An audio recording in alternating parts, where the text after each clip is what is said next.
Tell me the view that goes with expedience, vows, and so on.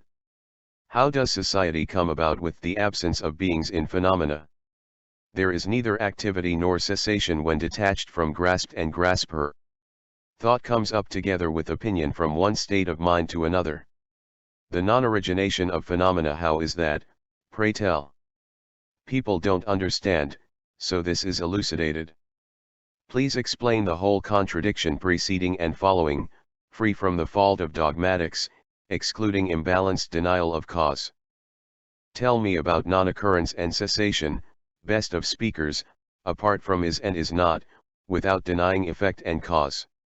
Describe to me the principles of the arrangement of the steps of the stages. The world is fallen into two extremes, confounded by opinions. The cause of tranquility is not realized. Because of non-origination, production, and so on. I have no circle, and I do not teach reality. If there is duality, it must be an error. Duality is cleared away by the Buddhas. For things that are empty and momentary have no inherent existence of their own, are not something born. They are construed by those who are veiled by philosophies with false views. Not by those who have arrived at verity. Tell me the beginning and end of imagination. In whatever way and in whatever mode an object of sense occurs, the beginning is from the conjunction of a multitude of qualities assembled by conceptual elaborations. Imagination starts from seeing form as external, by comprehension of that itself. By seeing things as they really are, as typical of the wise, thought does not go on. The origin of existence is not to be found, even for the purpose of denying existence. Thought appearing as things should always be considered unoriginated. Don't construct imagination, for the learned have no false imagination. When constructing imagination, it is duality on one's part, not cessation. To one who acknowledges non-origination, illusion too appears as instruction. The origin of illusion without cause describes the conclusion of negation. Thought appears like images, produced by beginningless ideation. There is the appearance of substance, not substance, one should recognize it as is. For as a form in a mirror appears without sameness or otherness, yet it is not non-existent, so too the appearance of origination. Just as castles in the air, illusions, and so on are descriptions of causes and conditions. So is the occurrence of all things not without a source. Imagination in human form operates with twofold usage, including metaphors for self and phenomena. But it is not realized by the ignorant. Even a listener, including a saint, who relies on broad understanding will lead the fifth listener who relies on his own power, subordinate to the victor.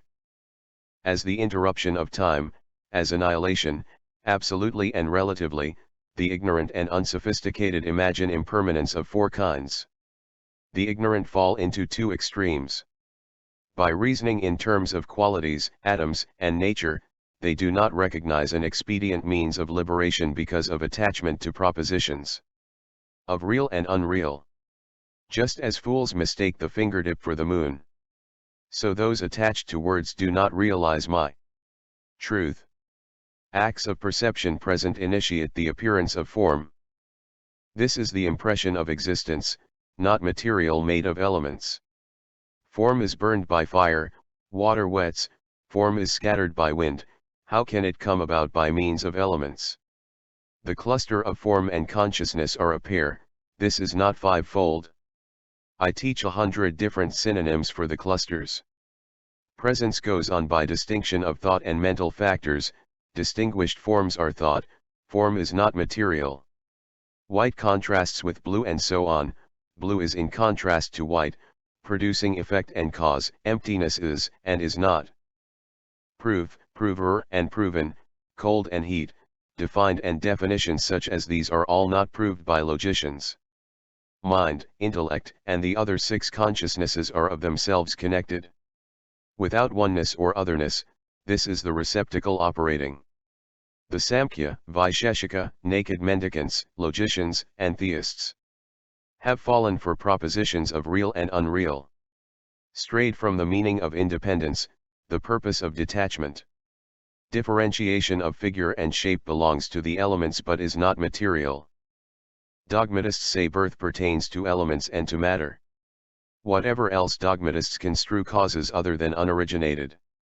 They do not understand, because of delusion based on propositions of being and non-being. Connected with mind, disconnected from intellect and the rest, pure essence abides with knowledge. Action and whatever form comes about are causes of the domains of the clusters, but people without acquisitiveness do not stay in the formless. Realistic selflessness is a logical consequence of the non-existence of entity. Extinction, to those who preach selflessness, is the non-existence even of consciousness. A square is established, how could it be, if there were no form? If there is no inside and outside, consciousness does not operate. As speculative thinkers seek clusters in intermediate existence, so does the existence of one who has attained the formless states have no form, or does it? Liberation would be effortless without life and consciousness. It is a dogmatic doctrine, no doubt, but thinkers don't understand. Though form is there is no vision in the formless realm. Its absence is not the aim, nor the vehicle, nor the journey. Consciousness connected to the sense faculties comes from impressions. They do not apprehend one locus eightfold in a moment in time. When form does not continue, neither do the senses, through the faculties. Hence the Blessed One teaches the faculties and so on are momentary. How can form initiate consciousness without being particularized? How can knowledge that is not occupied produce passage through successive states? The guides do not teach dissolution immediate upon occurrence. Uninterruptedness does not pertain to things in a state animated by imagination. The senses and objects of the senses are not teachers to the deluded. The ignorant apprehend by name, but the wise are expert in meaning. The sixth sense has no appropriation, it is not apprehended with appropriation. Those detached from the ills of existence tell the wise it is indeterminate.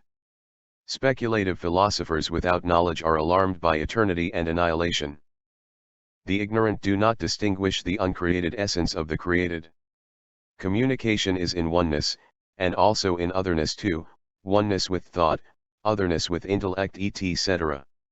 When communication is ascertained, thought is expression of mental process. How can it be ascertained by oneness through appropriation? Proprietary acquisition is accomplished like fire. By people like and unlike in heredity, birth, and occupation. Just like fire burns at once in the burned and burner. So is the acquisitive ego, why is it not grasped by thinkers? Whether with origination or non-origination, the mind is always shining.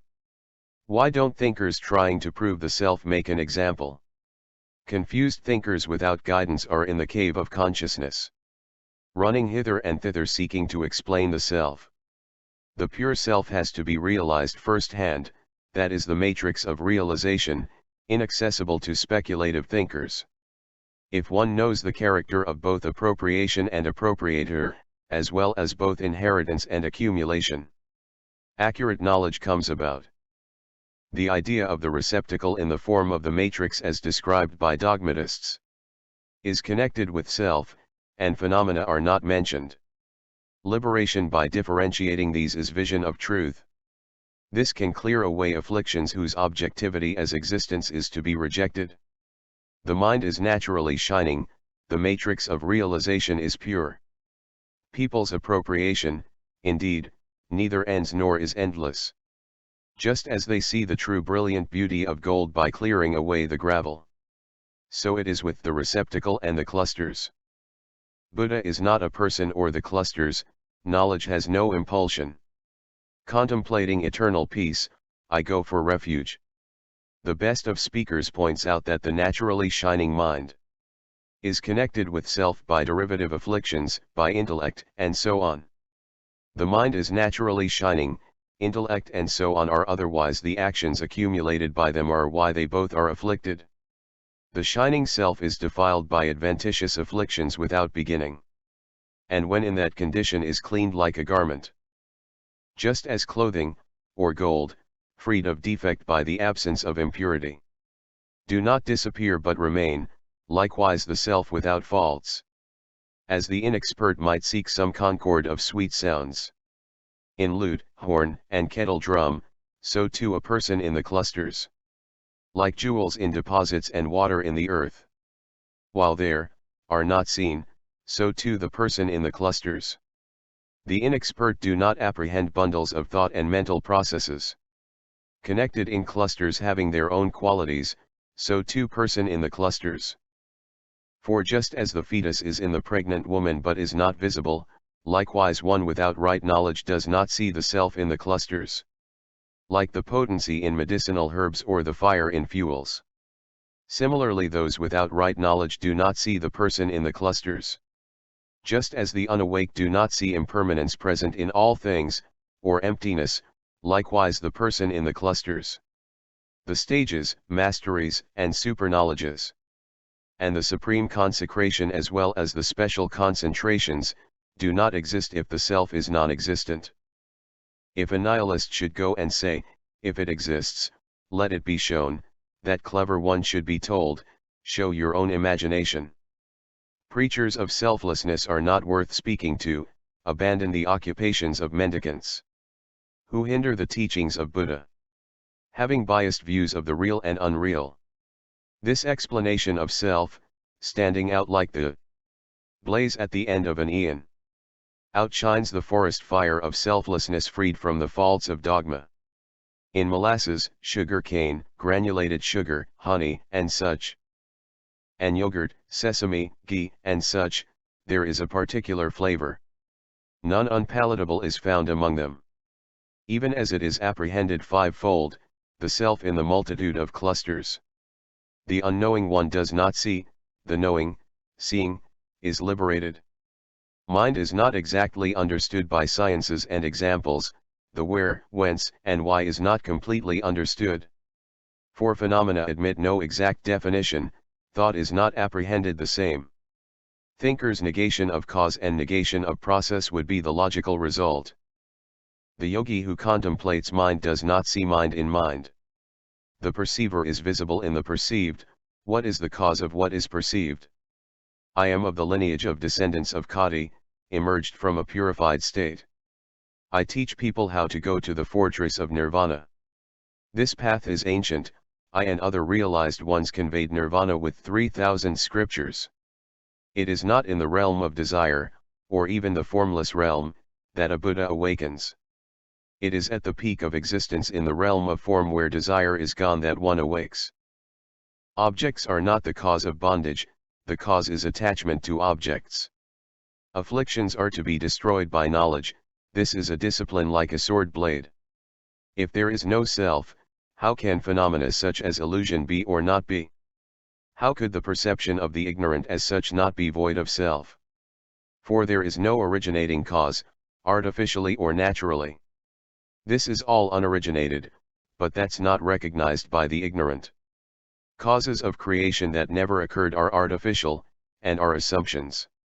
Since these two don't produce anything, how could they be construed as causes of creation? Speculative thinkers describe cause as prior, posterior, and simultaneous. The production of all things is spoken of in terms of light, a vessel, a student, etc. Buddhas are not characterized by attributes that are developed, for these are qualities of monarchs, these are not proclaimed of Buddhas. The attribute of Buddhas is knowledge free of the defects of opinion, attaining first-hand insight destroying all errors. Vedic study is not found in the deaf, the blind, the one-eyed, the mute, the elderly, the hostile, and especially the foolish. Monarchs are invested with clear indicative celestial signs, some go forth as speakers, some do not. Vyasa, Kanada, Rishabha, Kapila, leader of the Shakya, after my passing away there will be these and others. When I have been gone for 100 years, there will be Vyasa, and Bharata too. The Pandavas, the Kauravas, Rama, and afterward the Mauryas. The Mauryas, the Nandas, the Guptas. And then the foreigners, the worst of rulers. At the end of foreign rule, the violent shock of weaponry, and at the end of the weapons, the age of strife. At the end of the age of strife, truth will not be recognized by people. With such events having gone on, the world revolves like a wheel. By the union of flowing water and the sun, the realm of desire is torn apart. The sky will be restored, and the world will commence therein, for castes and kings, sages, and religion. The Vedas, devotion, charity, and law-abiding will proceed again, by narratives, legends, and so on, presented in easy prose. The world will be confused by "thus have I heard" and so on.